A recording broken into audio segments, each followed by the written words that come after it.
araw matapos ang panghahampas ng China Coast Guard sa mga tauhan ng Philippine Navy sa Ayungin Shoal, ipinatawag ni Pangulong Bongbong Marcos si Chinese Ambassador Jing Qian. Ang Armed Forces of the Philippines, hinamon naman ng China na ilabas ang buong video ng insidente kung saan 2 Pilipino ang nasugatan. Saksi, si Katrina Son.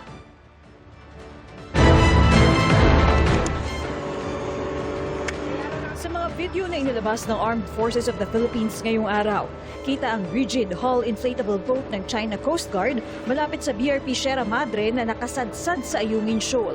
Ayon sa AFP, layo ng mga sundalo ng Philippine Navy na sakay ng rubber boat na itaboy ang mga taga-CCG. Nauwi ito sa komprontasyon. Sa isa pang video, kita ang panduduro ng mga taga-China Coast Guard.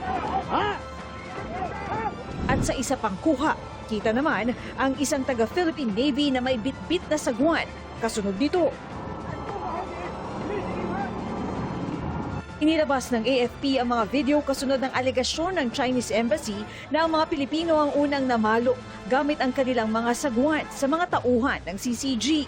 Pinabulaanan ng AFP ang alegasyon, sabay giit na hindi ang kanilang tauhan ang nagsimula ng gulo. Lumala raw ang tensyon ng isnabin ng CCG ang paulit-ulit na abiso sa kanila na umalis.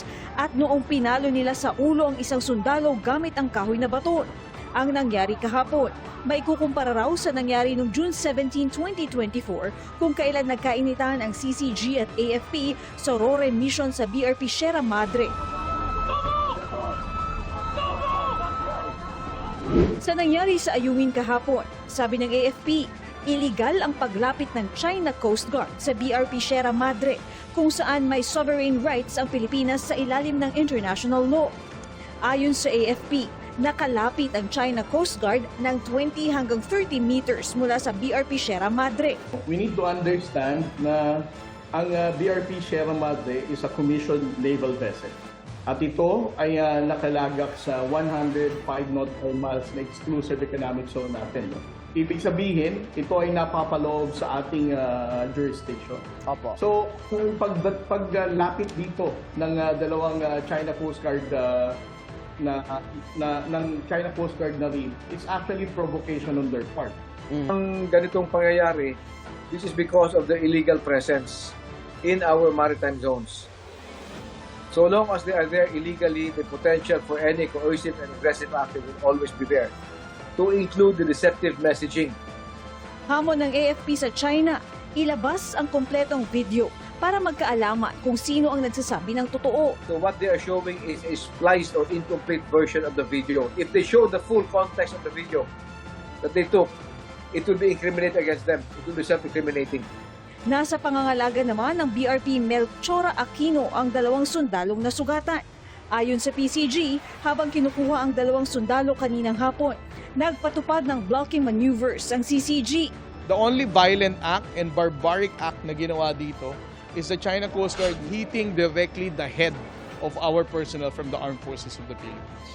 Ang insidente sa Ayungin Shoal ang isa sa mga unang hamon na kakaharapin ng bagong upong Chief of Staff ng AFP na si General Antonio Nafarrete. We have to stand our ground.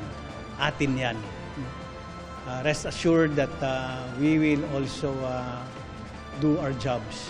And I think they're ready for it. We have our rules of engagement also there. Kinondena naman ni Pangulong Bongbong Marcos ang insidente sa Ayungin Shoal. Hindi po talaga katanggap-tanggap itong nangyayari sa pagitan po ng bansa po natin at ng China. Kanina, ipinatawag ni Pangulong Bongbong Marcos si Chinese Ambassador Jing Qian. Ayon sa Malacanang, ang pulong ay kaugnay ng insidente sa Ayungin Shoal, pero wala pang inilabas na iba pang detalye. Ako si Katrina Son, ang inyong saksi.